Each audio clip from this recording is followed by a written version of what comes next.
Division 1 is now in session. Please be seated. Good afternoon, everyone. We are here for oral argument in CV16 0274 Woodhead versus Phoenix. These proceedings are being audio and video recorded, so we please ask counsel to identify yourself and your client at the beginning of your argument. Now, each side has 30 minutes.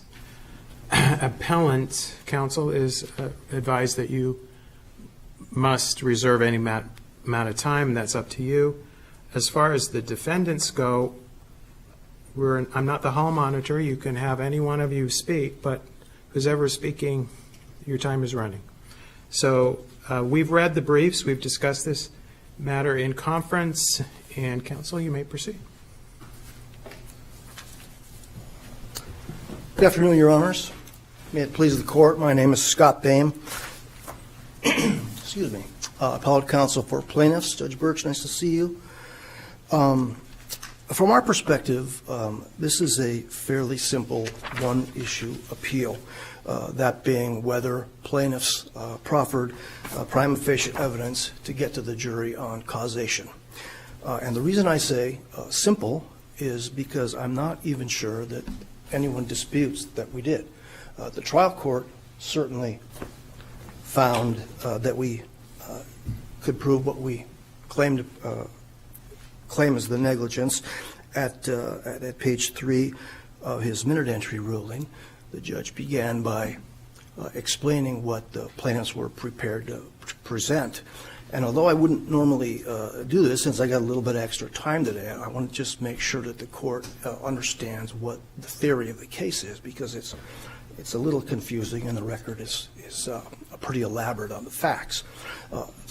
In a nutshell, plaintiff's theory is that this portion of Washington Street was supposed to have been 10 feet wide in the traffic lane and 5.5 feet wide in the bicycle lane. In fact, the traffic lane is designed 9.5 feet wide, and the bike lane is just 5 feet wide, which comes out to a foot too narrow. The other 3 inches to make the 15-inch problem here was that defendant Archer Western built it 3 inches narrower than the already too narrow design and plans that everybody signed off on. Now, the reason this is significant is that there is a well-known phenomenon I didn't know about it, but traffic designers know it. It's called the curb effect, where drivers just naturally tend to steer away from the curb. So in this case, what happened is Cindy Toledo, the driver of the car in question, like the evidence showed, a lot of prior cars, even to the extent that when our expert was out there taking pictures, he could see this. Drivers were driving over on the bike lane to subconsciously or otherwise avoid hitting the curb.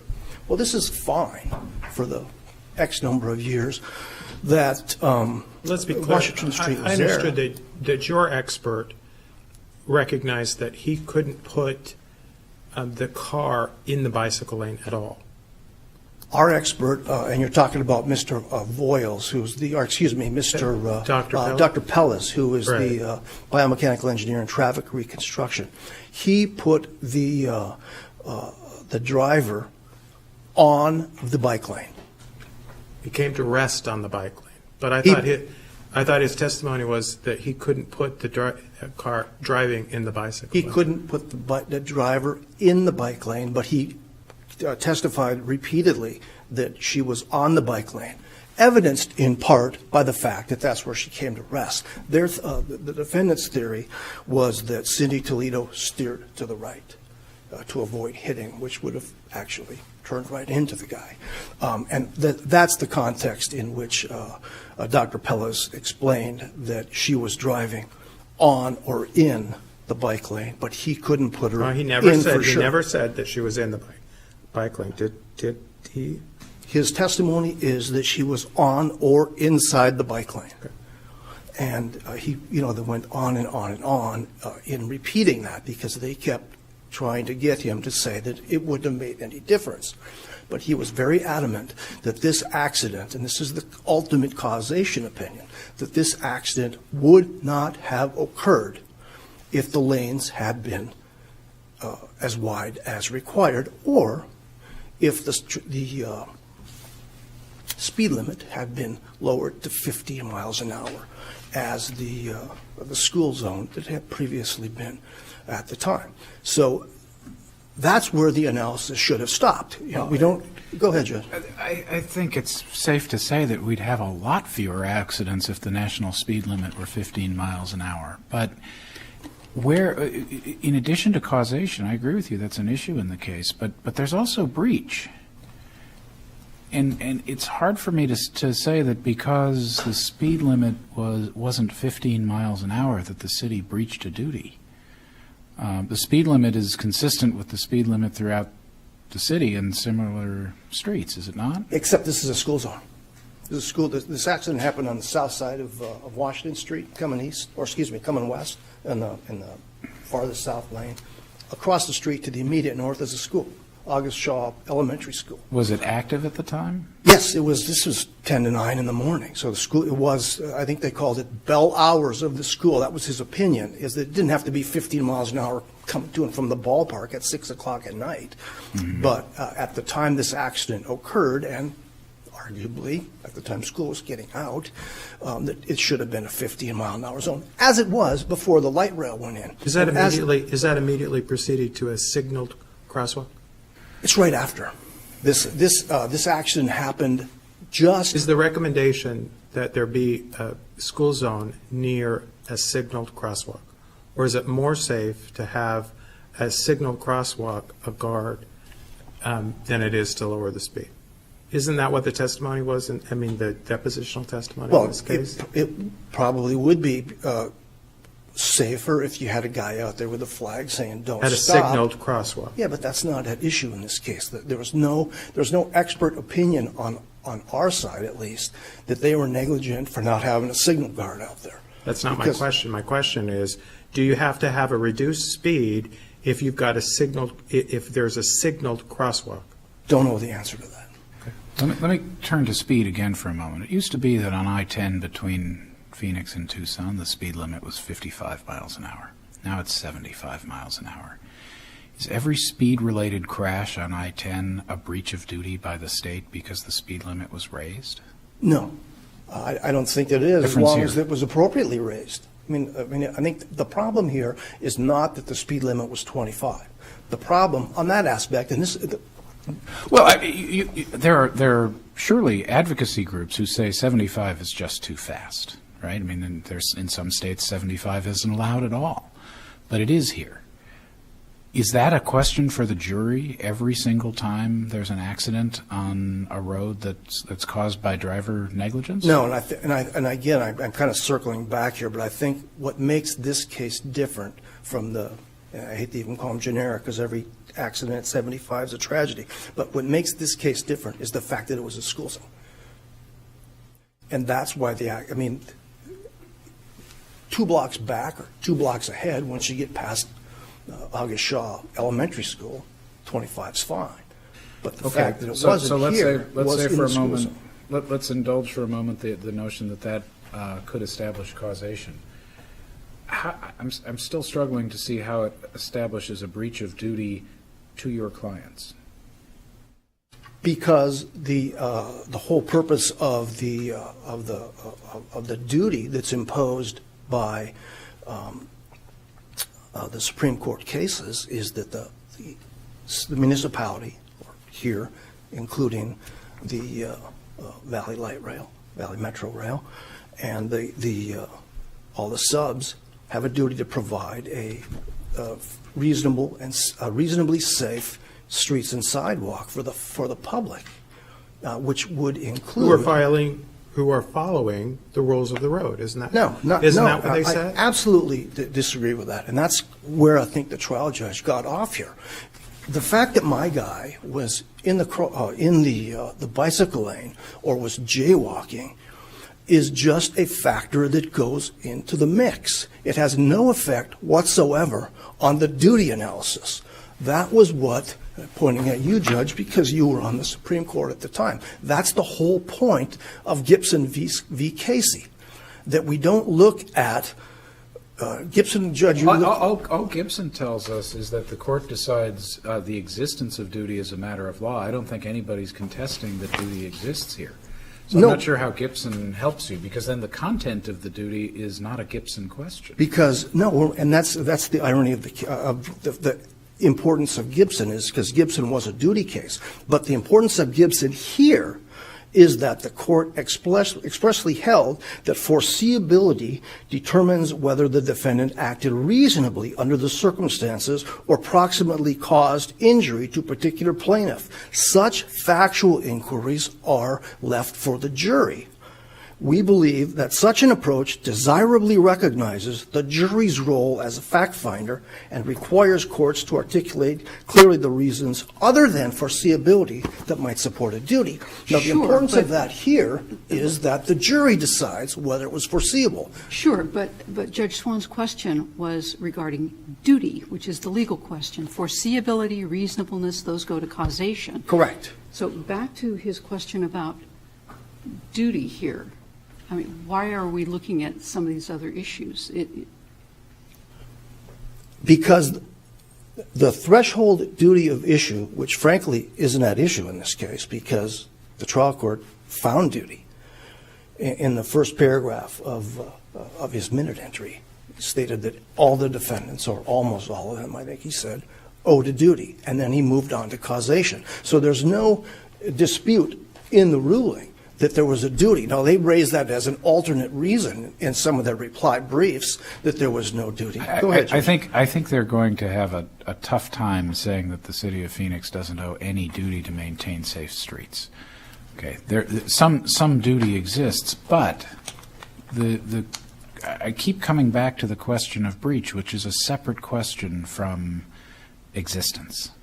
And even Markowitz, which was the high watermark of jury control over the question of breach, recognized that in some cases, as a matter of law, you can say that there's been no breach. As does Coburn, which everyone cites. But in both Markowitz's point and Colbert's fact situation, there was no evidence that the city in that case, it was a county and a city of Tucson in the Coburn case, did anything wrong. And here we have clear evidence of wrong from the get-go in the design, in the build of the roadway. And a lot of your questions up to this point, and I agree this is an important part of the claim, the speed limit. But the essence of the case, everybody else kind of treats the speed limit part as the crumbs that kind of come along with the rest of the case. The real problem here, and this goes to the heart of your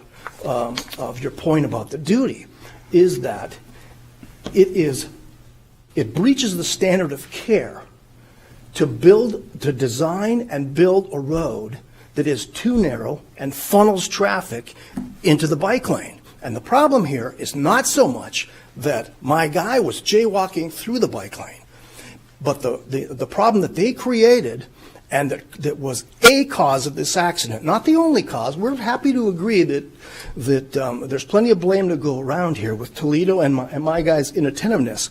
But the essence of that is that they are putting cars in the bike lane. And that is, and so the ultimate issue, and what the trial court found on the question of superseding cause, and we agree that our guy, any inattentiveness by him was an intervening cause from the defendant's negligence in improperly designing and building the road. If they'd have done it properly, cars would not be going into the bike lane. But the significance of the mix is, and this is where the trial court got the analysis wrong, and none of the defendants defend this. The trial court said it was a intervening cause, and it broke the causal chain, meaning it was superseding whether or not it was foreseeable. That's absolutely wrong. Every one of the cases, going back to Rossell v. Volkswagen back in the Feldman court days, said in order for an intervening cause to be a superseding cause, it must be unforeseeable, unexpected, and abnormal. And those are all jury questions under Gibson. And so ultimately what it comes down to here is the only way they could get a court to rule as a matter of law, including this court, that there was no negligence or no breach of duty, depending upon whether you want to phrase it as a breach or as causation, is that it was unforeseeable, unexpected, and abnormal as a matter of law that there would be something in the bicycle lane, whether it be a bicyclist, a jogger, a pedestrian, a skateboarder, whatever it is. And that's not something that this court can make a ruling as a matter of law because, frankly, it happens every day. They're in the defense lawyer's questioning of the eyewitness.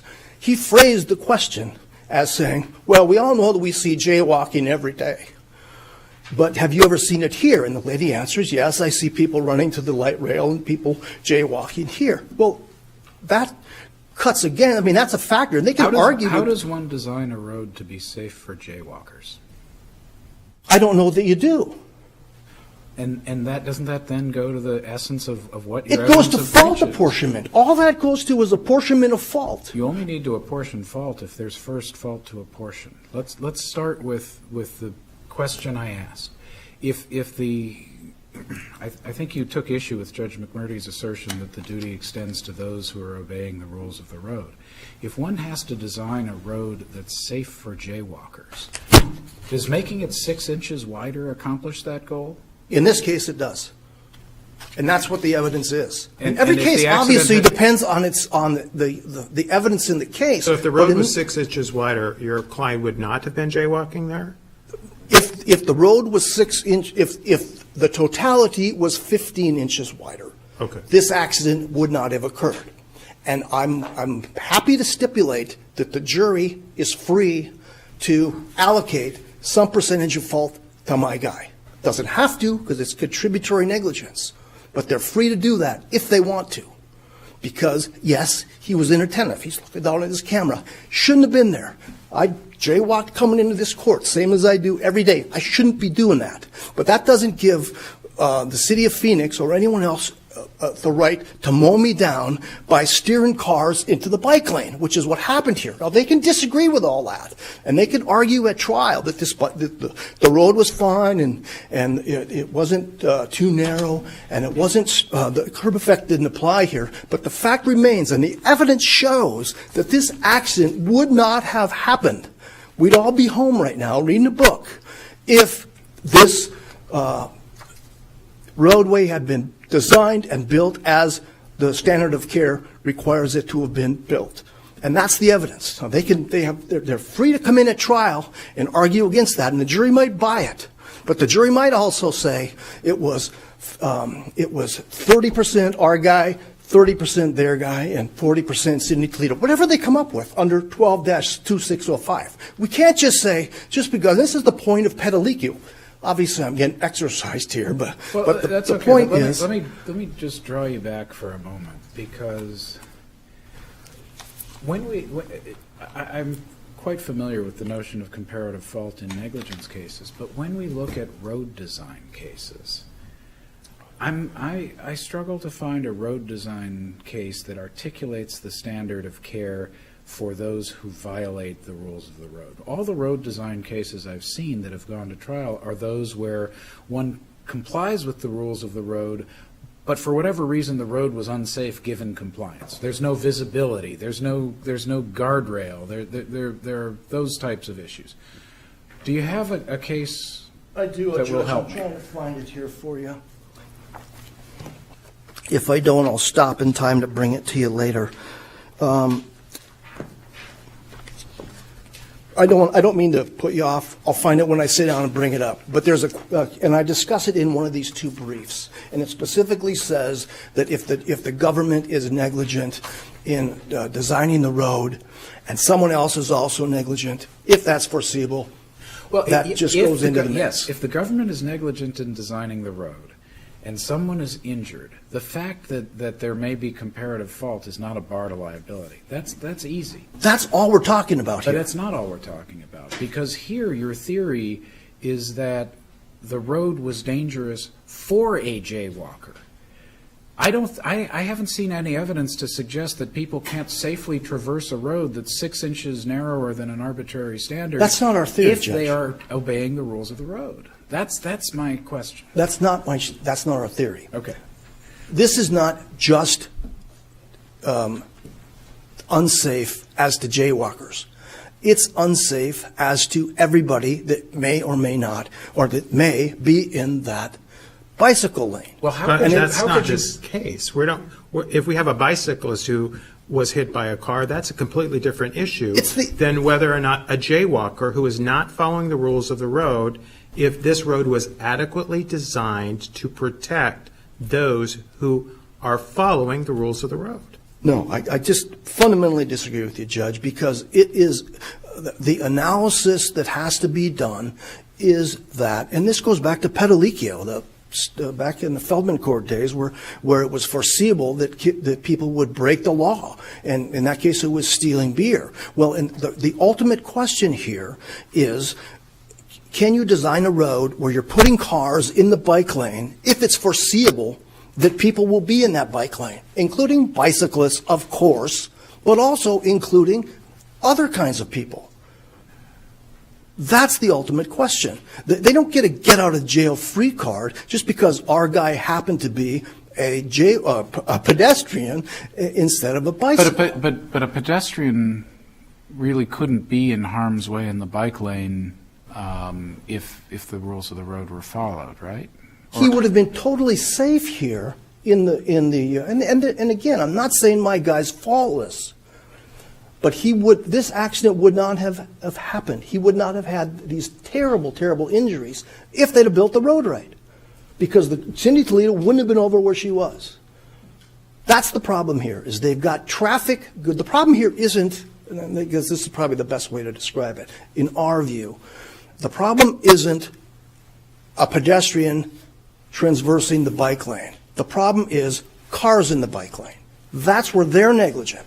Our negligence is, if the jury says we were negligent, is going in the bike lane.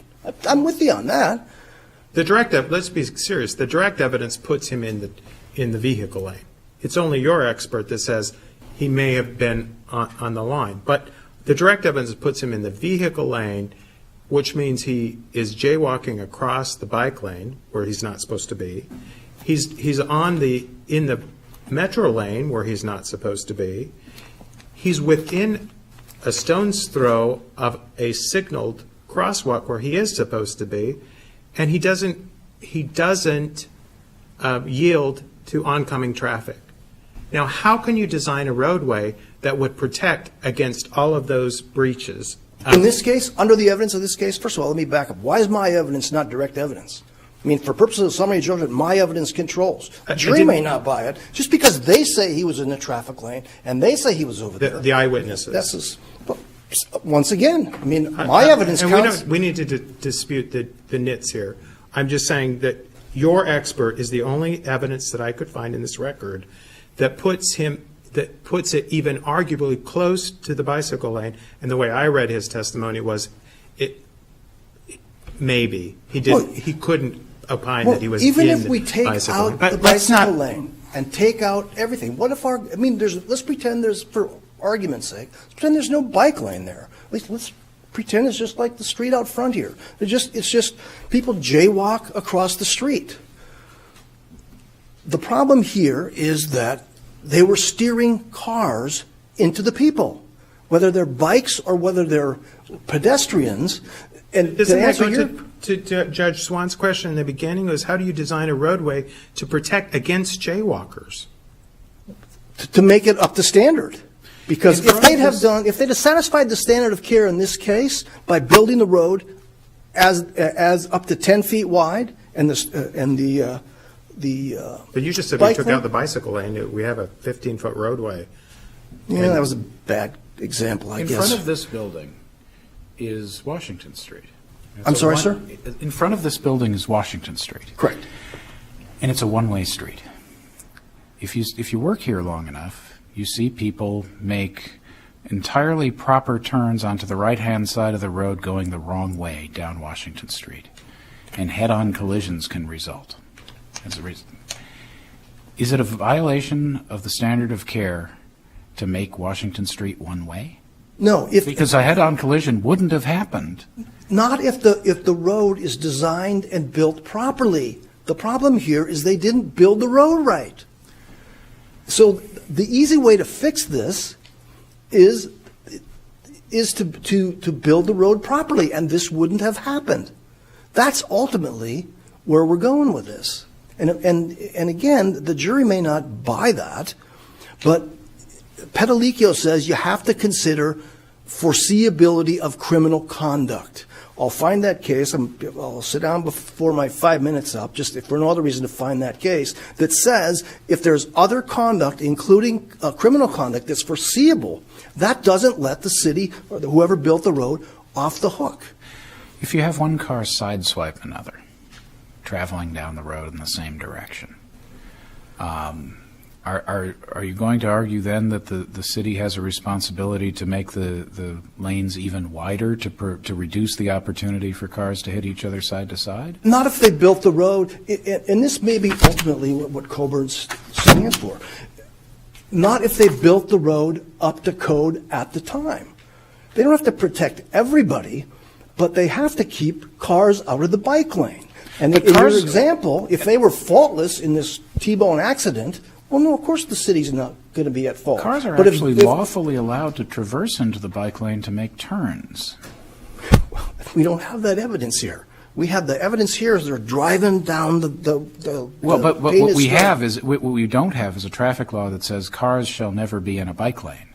So if the whole idea is to keep the cars out of the bike lane, and cars are lawfully allowed to intentionally go into the bike lane, how do you get to the point where a reasonable jury could find a breach of duty just because a car was in the bike lane? Because in this instance, the whole point of the design of this roadway was to make it safe for the public. It gets back ultimately to the duty that the government owed to people using its streets.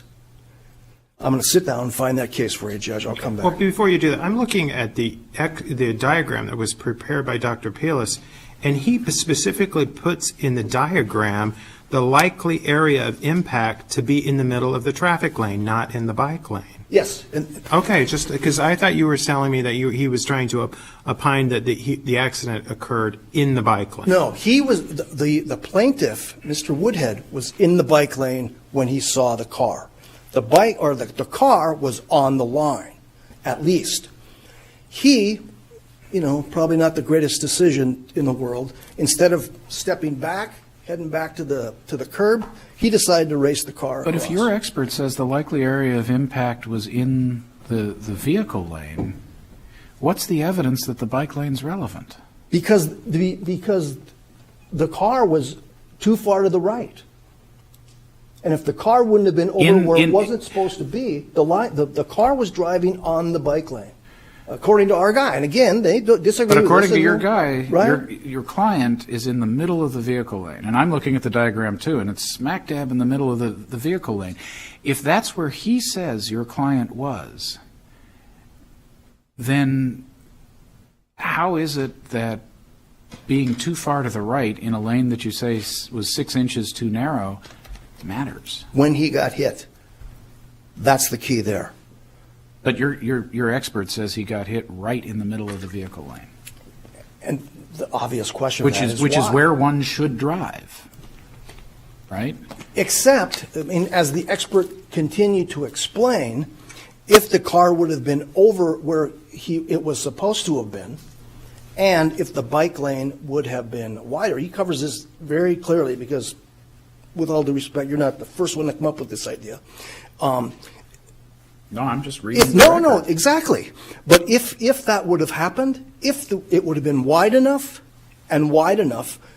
our guy would have either reacted before going out there or been able to get out of the way, back the other way. The reason he was out in the middle of the road, and again, this goes into the mix for the jury, is because he was trying to run out of the way. Once he realized there's a car there. Hello, we're all going to run out of the way. We're not going to stand there and get hit. Thank you. I'm running out of my lookup time here. Thanks. All right. Attorney for the appellees, I have several, so. Thank you, Your Honor. May it please the court. My name is Lori Burke, and I represent Valley Metro Rail, Inc. I'll just kind of give an outline. We have come to an agreement on timing. I'm going to address the issue of duty, breach, and causation, which is common to all of the parties, and for approximately 14 minutes. And then each defendant will get up and address issues related solely to them.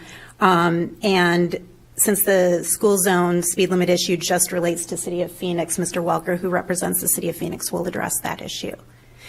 So let me just respond to some of the arguments Mr. Boehm made. First, I want to point out the trial court did not find that there was a duty and a breach here. The court specifically said, quote, the court does not reach the defendant's other arguments except to the extent that they are necessarily addressed as a predicate to the decision of the issue of causation. So that's the one and only ruling that the trial court made.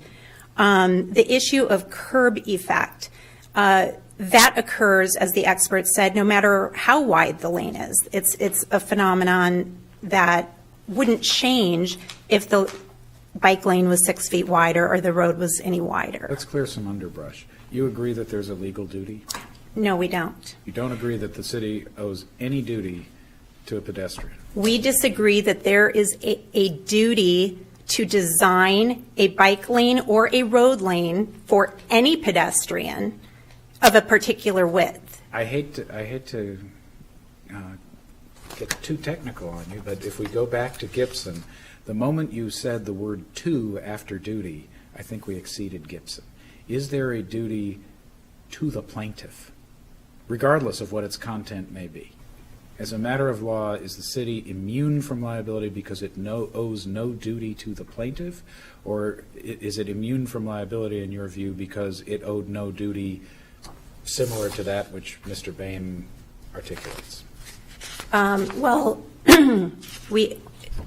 what the Lohman case says is that there's a duty to make roads reasonably safe for their usual use. And so it would follow, in our view, that there would be no duty at all to design a bike lane or a traffic lane of a width to accommodate pedestrian safety ever in any scenario. So you don't have to look at the facts of a particular case. There would just never be such a duty because designing a road... So the city wins every case involving a pedestrian? No. Every case involving bike lane widths and traffic lane widths, because what's safe for a bike and a car can oftentimes be contrary to what is safe for a pedestrian. The narrower a traffic lane, the quicker a pedestrian can get across. And so to hold a municipality or a traffic engineer to a duty to design bike lane widths and road traffic lane widths to accommodate pedestrian safety would make that an impossible task, because then you could be putting bikes and automobiles at risk. So that's our position, but I'll move on to breach. But I was going to say, we don't need to get there because your duty is for a reasonably safe street for someone who is following the rules of the road. I mean, Correct. Okay. Correct. Absolutely. But we have a situation here where the plaintiff's biomechanical engineer, Dr. Pellis, said that if the lanes combined, the bike lane and the traffic lane, were combined 15 inches wider, that this accident wouldn't have happened. As plaintiff's counsel points out, that's evidence, and that is an opinion on causation. Why shouldn't that go to the jury? Because the evidence has to be competent evidence. And is this expert not competent for some reason?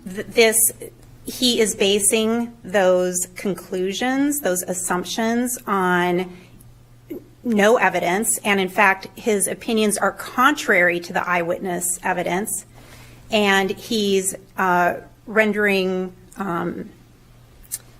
inferences. Well, inferences have to be based on admissible evidence, and his inferences that he's making that the bike lane had anything to do with this is based on no evidence at all.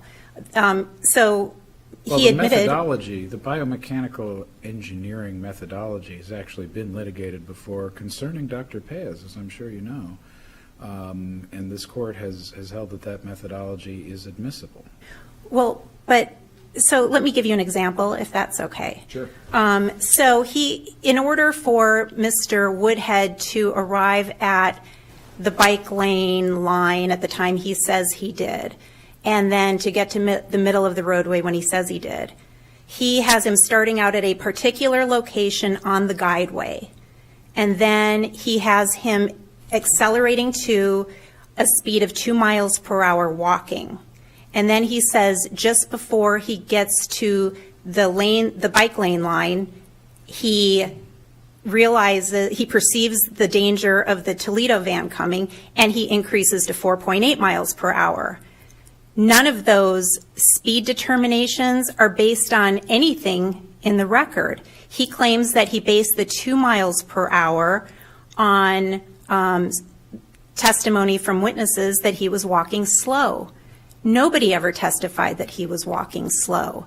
He testified that the normal acceleration rate of someone who's just crossing at a crosswalk, just normal walking, would be 4 to 5 miles per hour. And so how does he get this 2 miles per hour? There's no basis in the record for him to be concluding that for the, I think it was 2.7 seconds from being on the guideway to getting just before the bike lane line, that he was walking 2 miles per hour. And then he was asked questions about how he arrived at the 3.8 miles per hour once he perceives the danger of the van. And Dr. Pellis didn't have a good answer for that. And Mr. Kloss asked him, well, you know, what if somebody perceived that they were about to be hit by a car, what is the maximum speed that they could go? And he said that it was much higher than that. So he has no basis for these speed determinations. And then when he was asked how he got to starting him out at the location on the guideway where he has Mr. Woodhead starting, he says, well, if you assume that there was a visual obscurement from the utility pole, then that's where I would put him. But if there's no visual obscurity, then then I wouldn't know where he started. And there's no evidence in this case that the utility pole was ever a visual obscurement. So all of the claimed facts on which he bases his opinions that put Mr. Woodhead where he is at various points in time have no basis. I feel like I'm in a Daugherty hearing. Well, I mean, there's a lot of evidentiary content to what you're saying, and it may have merit, but I'm not sure that we are in a posture in this hearing today to make that determination. well, in Carrizosa, which I suspect you're familiar with, the Court of Appeals found that that kind of testimony should not have been admitted at trial. It's very similar to what Dr. Pellis was opining here. But we're not at that stage. We're not at that level of review here. But I think we're at a point. They haven't. Dr. Pellis was deposed over 2 days. He's prepared 3 reports, and they've presented nothing to support or to establish that there is but-for causation here. And Your Honor was correct that Dr. Pellis testified that there is no evidence that that Ms. Toledo was ever in the bike lane. And if you look at his December 16th deposition, page 22, he's asked, would you agree then that there's no evidence, either physical or witness testimony, as to where the right side tires of the Toledo vehicle were at any point prior to the impact? And he says, prior to impact, no. The evidence we have helps us establish the point of impact, but prior to impact, no. And then he's asked similar questions at the next deposition in February of 2015 at pages 94 and 95, and then again at 178. And I asked him at the very end, question, so do you not hold any opinion to a reasonable degree of probability as to the extent to which Ms. Toledo's vehicle encroached, meaning touched, the bike lane line? And he clarifies before impact. I said before impact. at any point before impact, I asked him.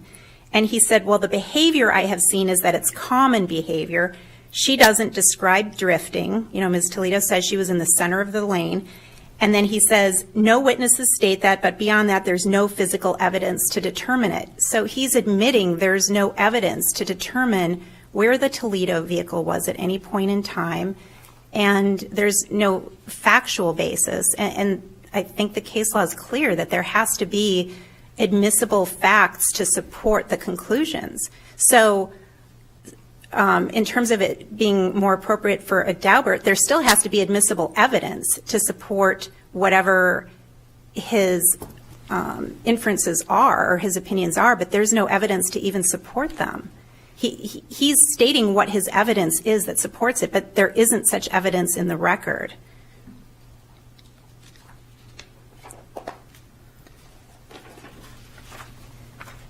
On the issue of proximate cause, the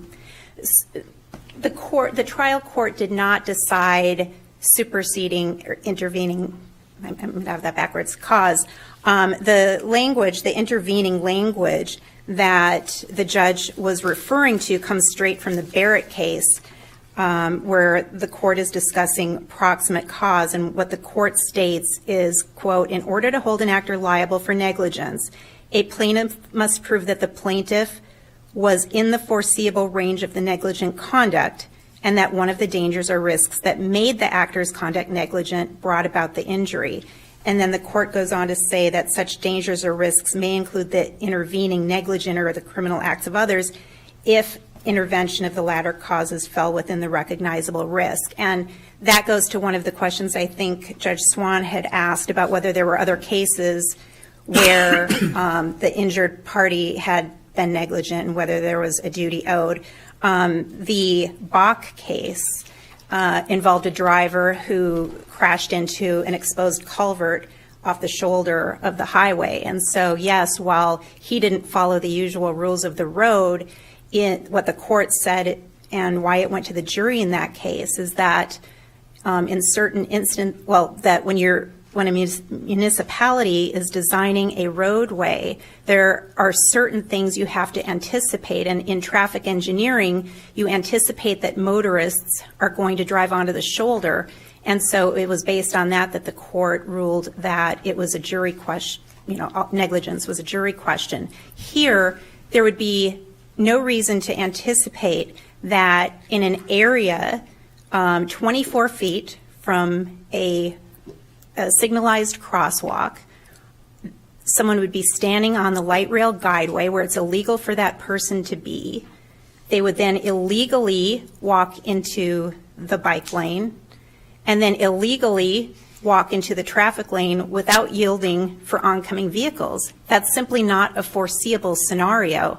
And so as a matter of law... Is it not foreseeable or is it not remediable? Well, it's not foreseeable that designing and building a bike lane that's allegedly a few inches short and designing and building a roadway that's a few inches short would lead to what occurred in this case, as I just described it. I guess that's the question. Assuming for the moment that we can foresee that somebody might wander across a street, what difference does it make that the bike lane was a few inches smaller? It doesn't matter. It's irrelevant. And I think we have to back up for a moment, too, because there's no evidence that Mr. Woodhead even knew that there was a bike lane here. Mr. Woodhead doesn't remember the accident. Dr. Pellis admitted that we can't get into Mr. Woodhead's mind to know what he was thinking. He never stopped. I don't know if you noticed in the plaintiff's motion or response to motion for summary judgment to show that Mr. Woodhead was considering the bike lane to be a place of safety.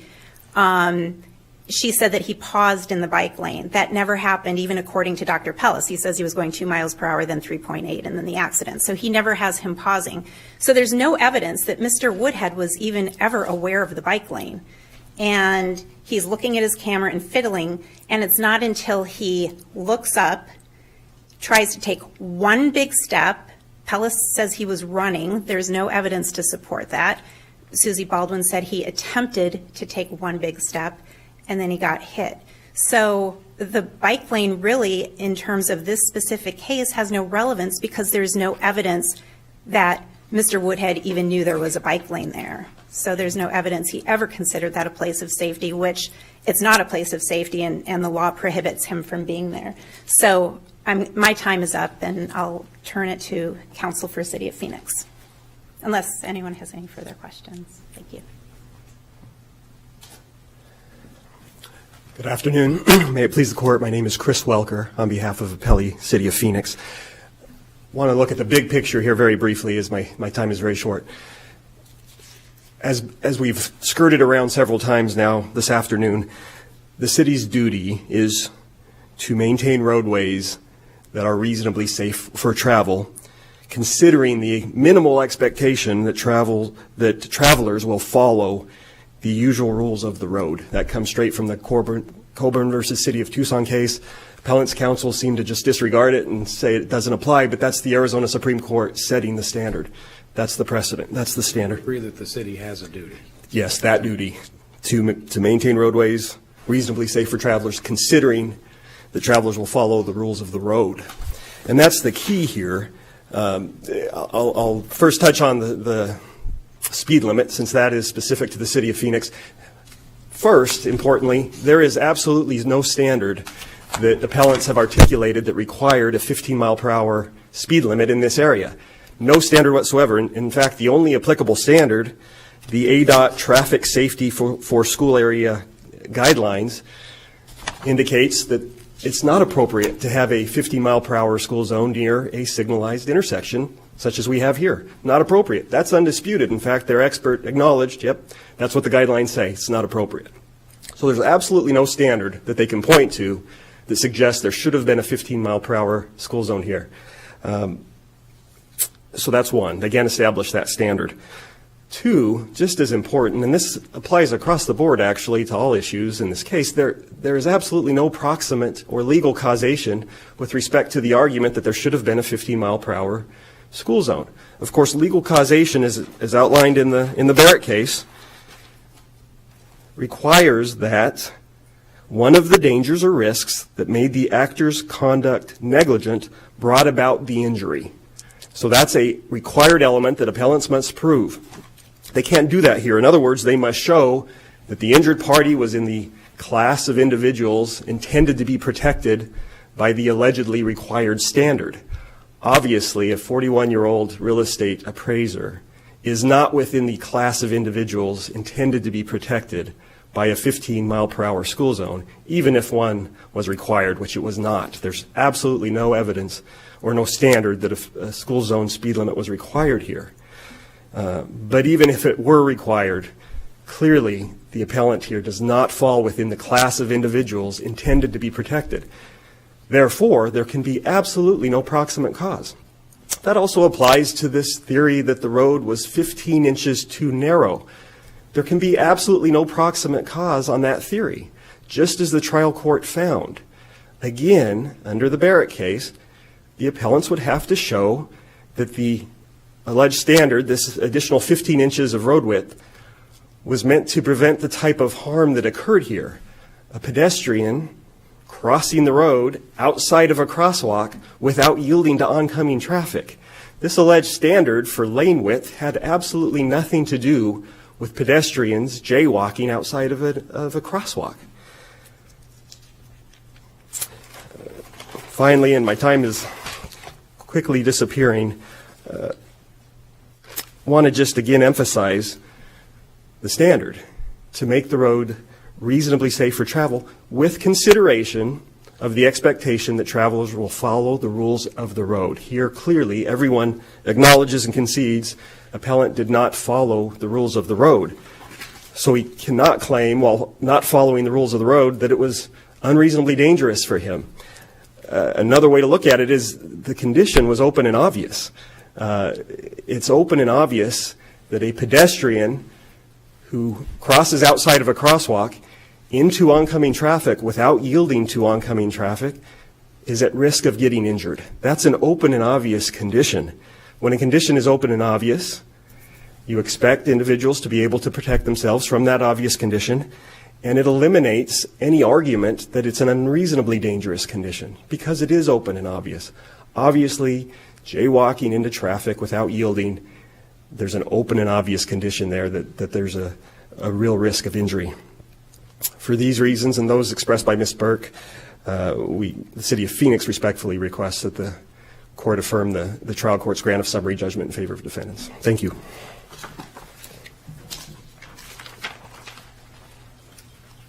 Good afternoon. I'm Darrell Manhart. I represent Defendant Archer Western. I'm going to talk about two issues that are peculiar to my client, Archer Western, although I certainly support the arguments you've heard from my colleagues here on the other issues. Two issues are statute of limitations and the accepted work doctrine. First, on the statute of limitations. It's undisputed that Mr. Woodward's accident happened on September 13, 2011, that the 2-year statute of limitations applies, and that he did not file an amended complaint naming my client, Archer Western, until November 21, 2013. That's a prima facie case for summary judgment on statute of limitations, and so the burden then is upon the plaintiff to show tolling and suspension of the statute to avoid that. All the plaintiff argued in that respect was that plaintiff did not discover that Archer Western had been involved in construction of line section 3, where this occurred, until plaintiff received answers to interrogatories in September 2013. Those interrogatories weren't served until June 2013. This lawsuit had been filed back originally in 2012, the first one. He named several defendants. In fact, one of those defendants he named was a party called URS, which in its disclosure statement disclosed that it had not had anything to do with line section 3. It had worked on line section 4 and 5, and yet the plaintiff waited, knowing it was looking for at least another party, to serve till June 2013 interrogatories on the City of Phoenix to find out who that other party might be. That's not the reasonably diligent standard that cases require, including Cooney, which I quoted in the brief, and if you'll indulge me, I'm going to read that same quote here. There's nothing in the record to indicate why Cooney could not have taken Watkins' deposition earlier than June 1984. Cooney produced no evidence to support his contention that he had no way of discovering the hedge had been cut until Watkins' deposition had been taken. In that case, the plaintiff had sued Watkins, the driver of a vehicle that allegedly caused the accident, and had not named Phoenix newspapers who owned the property in front of where the accident occurred until Watkins was deposed. In that case, that plaintiff was actually surprised, I suppose, when Watkins was deposed and said, I couldn't see because of a hedge, which had been cut by the time the plaintiff had examined the property. In this case, this plaintiff knew was looking for another party and waited. So there's no due diligence here shown in avoiding the statute of limitations, and that should have allowed Archer Western to have escaped this lawsuit based on that. The other argument I make is the accepted work doctrine, and in this case, the work had all been completed by Archer Western, accepted by the City of Phoenix, and this accident occurred like 2 years or so later. The accepted work doctrine relieves my client of responsibility even if it was allegedly negligent in the construction. There are exceptions to that, and plaintiff recites them in his reply brief without any authority or fact connection to them. Says that it's inherently dangerous to construct a road, so therefore that's an exception. If you look at some of the cases like the swimming pool case, Menendez, trying to think of Kennecott, which is cited in the Bell case, which is construction of a bridge over the river. The three of the four out-of-state cases I cite are all road construction cases. None of those hold that applies. Road construction is not inherently dangerous. If you look back to find cases that say what that means, it's when you're dealing with poisons and explosives. That doesn't apply here. He also argues that my client exercised discretion, and discretion is usually applied to parties who designed something. The only discretion, he says, is it's obvious because my client built the road too narrow, it must have had the discretion to do so. There's no evidence in the record to show my client did this intentionally or that had the obligation or the ability to do so. It just happened at this particular location. It's also the testimony was undisputed in the record that the 3 or 4 inches is what's actually testimony was, is that was within acceptable construction tolerances, and the plaintiff did not dispute in opposing summary judgment that it was okay for the city to accept that as within construction tolerances. So the accepted work doctrine also should have allowed my client, Archer Western, to escape on summary judgment, in addition to the causation issues. Thank you, Your Honor. Thank you, counsel.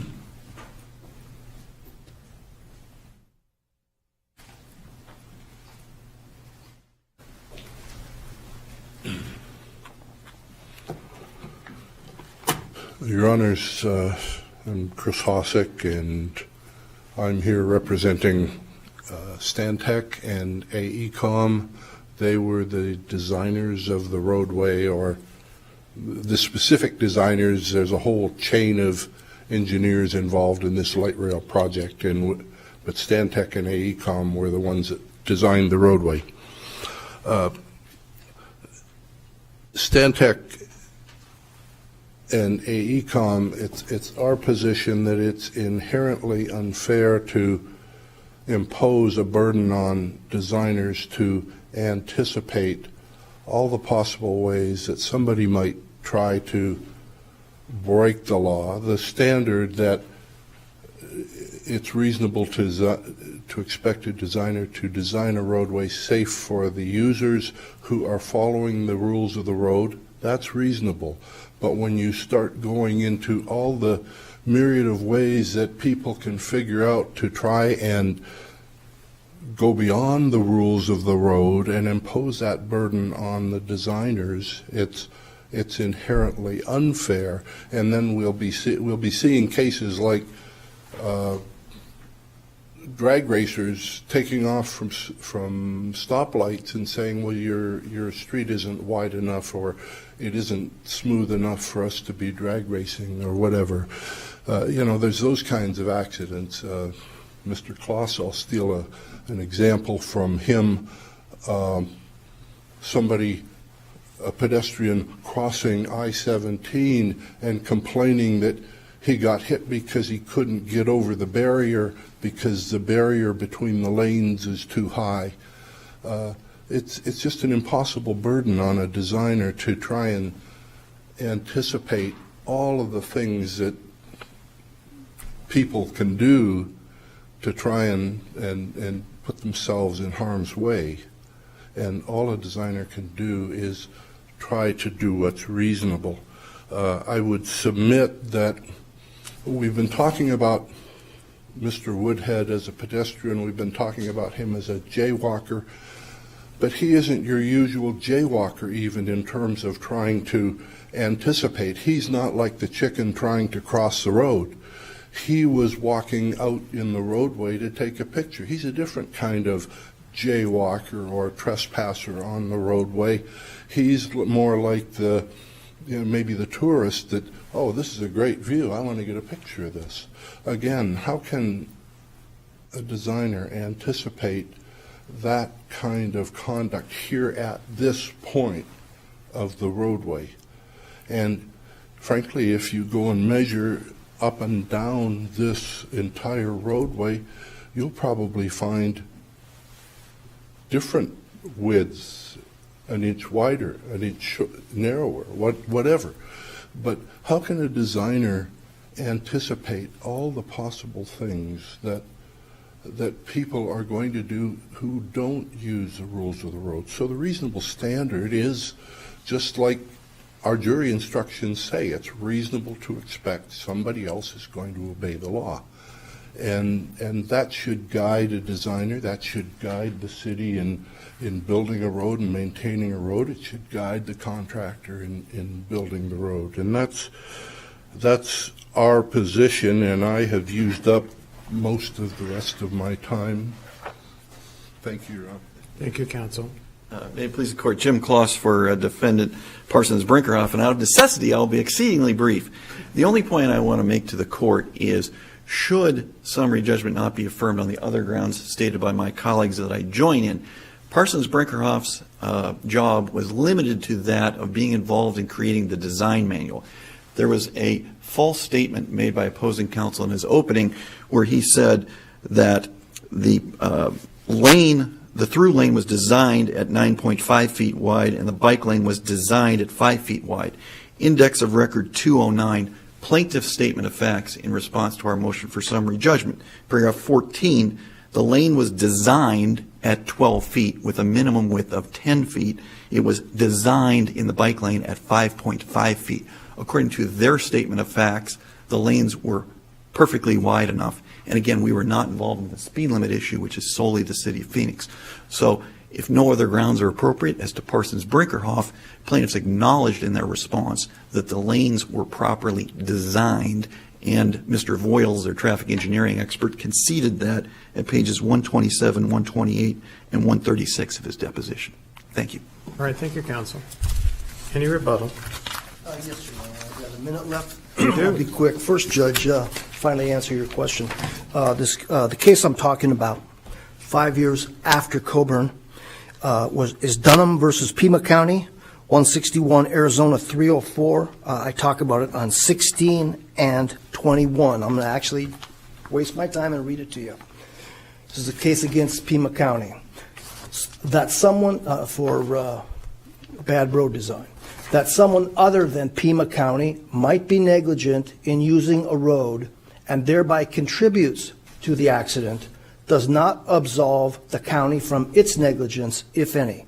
Rather, the two inquiries are separate, whereas here evidence is offered from which the fact finder could reasonably conclude that the public agency or jurisdiction should have foreseen a danger to plaintiff from the negligent or inattentive conduct of plaintiff or of another, then the question of the county's negligence is one for the jury.